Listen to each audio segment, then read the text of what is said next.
Ученые нашли женщину, одержимую демоном, и захотели приручить его как котенка. Давайте выясним, что из этого вышло. В 20 веке ученый Генри Уэст основал институт Аттикуса, чтобы изучать сверхъестественные способности людей. Его особенно интересовали телекинез, экстрасенсорика и другие паранормальные явления. Из интервью членов его семьи и коллег по работе мы узнаем, что Генри все время проводил в институте и очень редко уделял внимание своим детям, сыну Стивену и дочери Кейтлин. Жена Генри с улыбкой призналась, что не встречала большего трудоголика, чем ее муж. Он буквально жил своей работой. То же самое повторяли все его коллеги. Мы возвращаемся в 1974 год. Генри Уэст приглашал к себе в лабораторию различных людей и проводил тесты, чтобы понять, действительно ли у них есть какой-то дар. Чаще всего он использовал для этого специальные карты. Также ученый изучал способность к телекинезу, которой якобы владела советская девушка по имени Нина Кулагина. Генри удалось найти мужчину по имени Норман. Он продемонстрировал явные способности к телекинезу, и ученый вызвал своих коллег, чтобы они тоже посмотрели на это чудо. Норман заставлял маленькую машинку ездить по столу и двигал хлопья в тарелке. Невероятно! А потом выяснилось, что Норман обычный шарлатан. Он использовал маленький магнит, чтобы показывать свои фокусы. Генри был ужасно разочарован. Вскоре у него появилась новая пациентка, Джудит. Ее привезла сестра Маргарет, обеспокоенная ее тревожным поведением. Женщина выглядела очень странно и днями не выходила из комнаты. Уже во время первого тестирования Джудит вела себя довольно необычно. Она не могла ответить на самые простые вопросы, часто хваталась за голову, плакала, до крови кусала себя за руки и даже смеялась. Никто не мог объяснить такое странное поведение. Джудит продемонстрировала невероятные результаты абсолютно на всех тестах, предложенных доктором Уэстом, а однажды начала двигать стулья с помощью телекинеза. В какой-то момент ученые решили, что она всесильна, как бог. Несмотря на свои способности, Джудит совсем не выглядела счастливой. Казалось, что ее разумом и телом управляет кто-то посторонний. Она с легкостью нарушала все законы физики. На выходные Джудит оставили в лаборатории, чтобы наблюдать за ее способностями в фазе глубокого сна. В первую ночь дежурил молодой сотрудник по имени Кеннет. Он сидел за столом в ее палате, и внезапно Джудит встала со своей постели. Она начала двигать предметы, и Кеннет тут же сбежал. Джудит вернулась в свою постель, а Кеннета больше никто никогда не видел. Поведение Джудит становилось все более нестабильным. Ее сестра Маргарет перестала выходить на связь. Ученые решили продолжать свои исследования. Джудит часто кричала нечеловеческим голосом, и вскоре все исследователи стали ее чертовски бояться. Все, кроме Генри. Он проводил очень много времени с Джудит, и это сильно повлияло на его психику. Ученый практически перестал появляться дома. Во время очередного сеанса Джудит начала со всей силы бить кулаком по столу, чем очень испугала ассистентов Генри. Они поняли, что не могут справиться с ее силой, и обратились за помощью к своему коллеге Роберту Кэппу из другого института. Однако этот мужчина даже не представлял, на что способна Джудит. Она продемонстрировала свой талант пирокинеза, управляя пламенем свечей и даже зажигая их силой мыслей. Джудит с легкостью доводила других сотрудников до истерики, ведь она знала все их самые страшные тайны и секреты. А еще она могла влиять на других людей и управлять их поведением. По мере обострения ситуации ученые обратились за помощью к правительству США. Под влиянием военных советников они стали проводить над женщиной очень негуманные эксперименты. Во время очередного опыта Джудит снова начала рычать, бросаться на людей и двигать предметы. Потом с ее рта полилось что-то черное. Правительство США захотело использовать Джудит в качестве оружия против Советского Союза в холодной войне. Однажды женщина испытала бурную реакцию на эксперимент по спектральной фотографии, а у Генри в это же время начался припадок эпилепсии. Но у доктора Уэста никогда не было этой болезни. В крови Джудит были обнаружены неизвестные науке молекулярные соединения,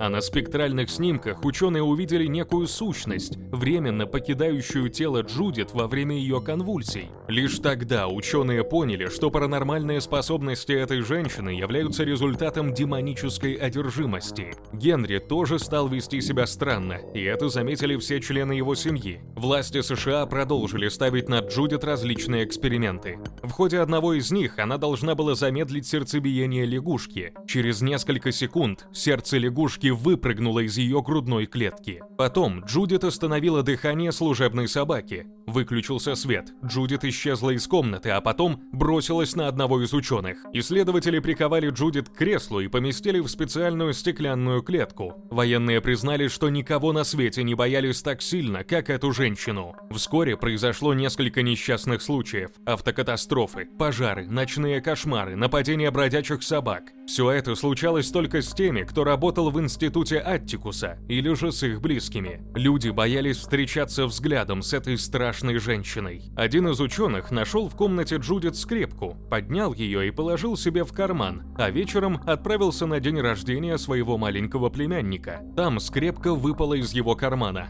Когда пришло время резать праздничный торт, внезапно мигнул свет и залаяла собака. Оказывается, малыш нашел эту скрепку и засунул ее в розетку. После этой трагедии ученый вскоре покинул страну. Он так и не смог себя простить. Несмотря ни на что, ученые во главе с Робертом Кэппом продолжили свои опыты. С каждым днем они становились все более жестокими. Генри начал возражать и требовал отпустить бедную женщину, но его никто не слушал. Генри показали спектральные снимки Джудит и объяснили, что они имеют дело с какой-то темной сущностью. Военные хотели укротить этого демона и даже заставить его сотрудничать. К примеру, они показывали Джудит карту мира и требовали ее определить местоположение вражеских баз. Джудит заставляли влиять на разум других людей и управлять их поступками. Она могла сделать все, о чем ее попросят, но вместо этого заставила подопытного солдата говорить те самые слова, которые Генри очень часто говорил своей маленькой дочери. Джудит истерически рассмеялась, и доктору Уэсту стало очень страшно. Военные поняли, что они не способны управлять такой силой. Все, что они могли, так это мучить бедную Джудит и заставлять ее страдать, надеясь, что через ее тело смогут передавать послание демону. Для этого военные использовали электрошоковую терапию, но и это не приносило никаких результатов. Джудит мучилась, но демон внутри нее так и не пошел на контакт с военными. Тогда было решено использовать религию.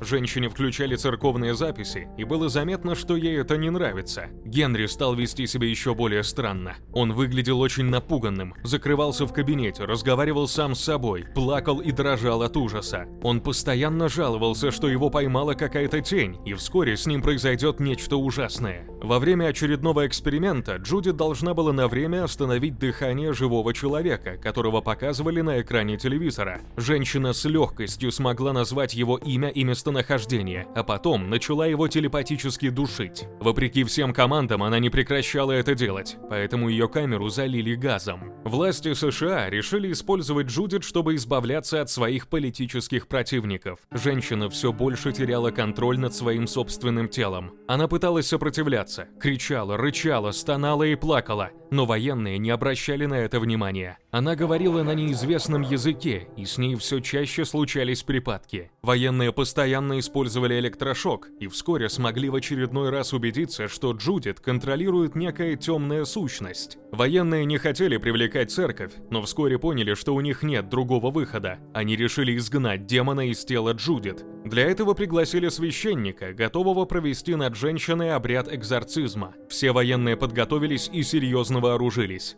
Они решили переместить темную сущность в одного из своих солдат. Многие ученые были против, но их никто не слушал. К Джудит привели священника, и она тут же начала рычать. На святого отца одели противогаз и запустили его в стеклянную клетку к одержимой женщине. Священник начал проводить обряд экзорцизма. Джудит с каждой минутой вела себя все более безумно. Часть демонической силы перешла к солдату с присоединенными электродами. Внезапно Джудит набросилась на священника и серьезно ранила его, после чего потеряла сознание. Также сознание потерял и подопытный солдат. Роберт Кэпп одел противогаз и сам направился в камеру Джудит, чтобы снова прикрепить к ней новые электроды. Внезапно и Джудит, и солдат пришли в себя. Военные снова использовали газ и увезли прочь одержимого солдата. Все ученые единогласно признаются, что много лет никому не рассказывали о том, что произошло дальше. Так что же случилось той ночью? Демоническая сущность атаковала всех присутствующих и никого не оставила в живых. Джудит освободилась от контроля демона и снова стала собой. Она сидела на стуле посреди адского побоища и не понимала, что происходит. В комнату вошел Генри Уэст, точнее демон в теле Генри. Он он лишил Джудит жизни и спокойно покинул комнату. Мы узнаем, что в ту ночь Генри бесследно исчез, и его больше никто никогда не видел. История Джудит остается единственным случаем одержимости, официально признанным правительством США.